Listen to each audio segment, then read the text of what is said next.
Over the weekend, Donald Trump nominated Kash Patel to be the director of the FBI under his administration, which is causing the liberal media and the Democrats in Congress to have almost as big of a meltdown as when he nominated Matt Gaetz to be the attorney general. Sadly, that didn't work out, but Kash may not get confirmed by the Senate either, which is why Matt Gaetz withdrew his name from consideration.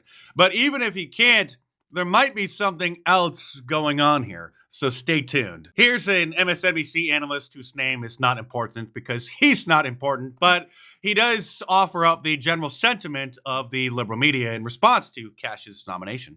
To me, Kash Patel, and I don't say this lightly, is the most dangerous nominee that we've seen yet to our democracy. And you might think that having Pete Hegseth running the military is a greater level of danger because of his lack of experience, or Tulsi Gabbard at intelligence.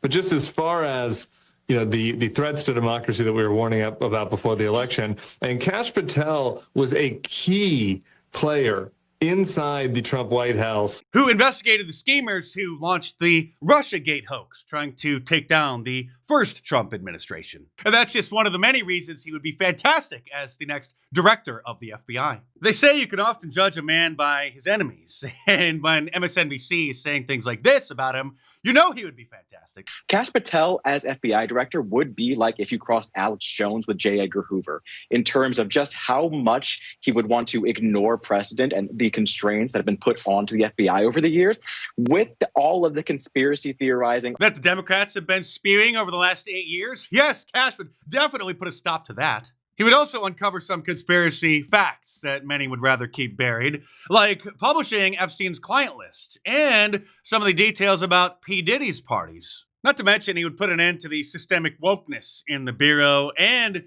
save the American people from being subjected to nonsense like this from official FBI social media accounts. At the FBI, we know that diversity makes us stronger. During Pride Month, the FBI celebrates our LGBTQIA+ colleagues' contributions to our country and our mission. Contributions, huh? Contributions like literally half of Black gay men and a quarter of Latino gay men projected to be diagnosed with HIV at some point in their lifetime. This according to HIV.gov, the official government account tracking this. But in wokeness, that's cause for celebration. Today, the FBI raised the pride flag at our headquarters in support of our LGBTQ colleagues. We thank them for their contributions to the FBI and the country. Stay tuned because there's plenty more to cover in this video, but real quick, this weekend you can still save 20% off anything from my online store at markdice.com by using the promo code Black Friday at the checkout, including the Trump Claus sweatshirt or t-shirt, the new MAGA Christmas and Happy 4 More Years shirts, or any of my awesome designs like the Cat Lives Matter, the classic Trump Fight, Fight, Fight, Christ is King, Teflon Don, and Appeal to Heaven, all available in a t-shirt, long sleeve, and a hoodie,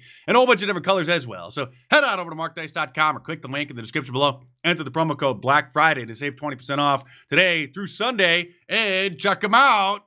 Obviously, the Democrats are extremely concerned that the new Trump administration is going to do the very things that the Democrats themselves are and have been guilty of, while they continue to deny their corruption with a straight face. Do you think there are any issues inside the FBI around politicization, as many who voted for Donald Trump seem to say?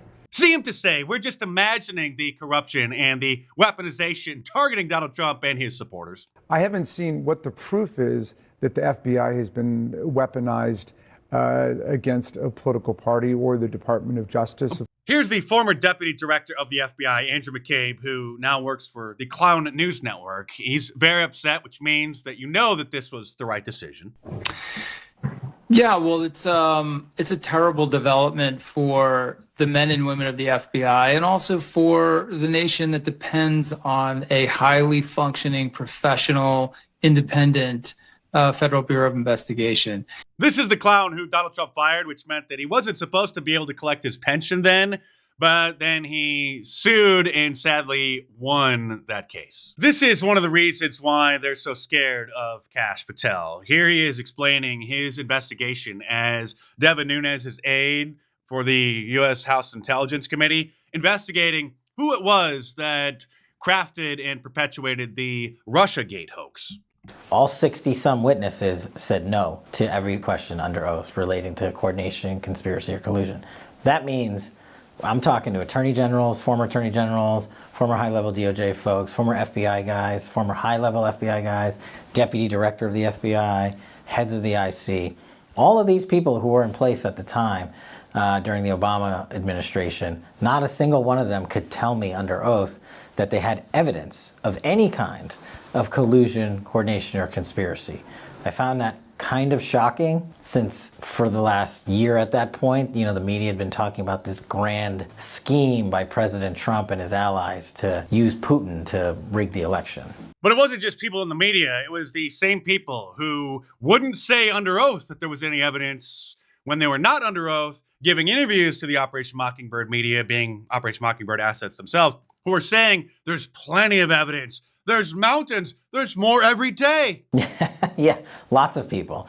And that was one of our hardest parts. So the reason we did the depositions, the transcripts, the other reason we did them was we wanted to print them out and send them out, so you guys could read them for yourselves rather than having to rely on us to say, hey, what'd they say in that interview? What'd they say in that interview? And so we immediately, that was one of the deals I made with Devin. I said, whatever we find, documents or interviews or otherwise, we put it out to the American people. Of course, the swamp creatures don't want the swamp to be drained. And when they hear Kash talking about things like this, they get very scared. Then we need to decrease what I call government creep with personnel. The FBI's footprint has gotten so freaking big. And the biggest problem the FBI has come out of its intel shops. I'd break that component out of it. I'd shut down the FBI Hoover building on day one and reopening the next day as a museum of the deep state.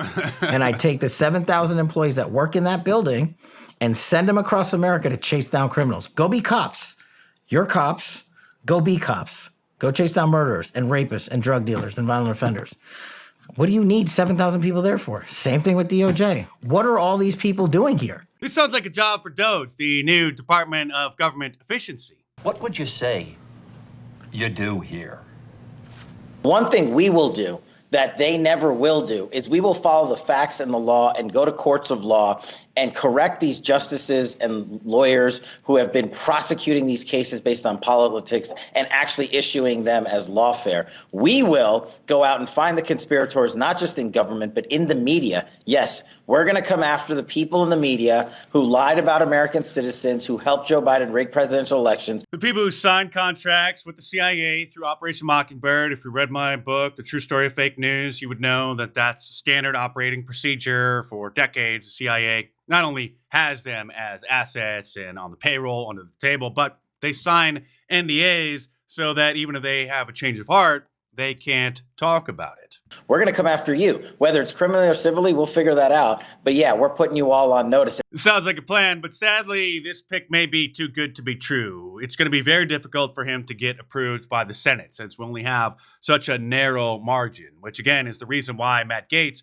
withdrew his name from the nomination as the next Attorney General. But it may be possible that even if he's not able to get confirmed, he still could be the acting FBI director for 210 days, because Donald Trump could use the Federal Vacancy Reform Act. This may be a long shot, but this might be the strategy where he could still be the acting director until that term expires, and then Trump would just nominate someone else, and they would hold new hearings to confirm the next nominee. Either way, Trump nominating him and then getting all of these previous interviews that he has done to resurface to show his philosophy and the MAGA agenda for cleaning up the FBI is fantastic. What else is fantastic is saving 20% off many of my shirts from the newly redesigned markdice.com, including the Trump Claus sweatshirt or t-shirt, which will make Christmas dinner extra special this year, the new MAGA Christmas and Happy 4 More Years shirts, or any of my awesome designs, including the Liberal Tears mug, which is back,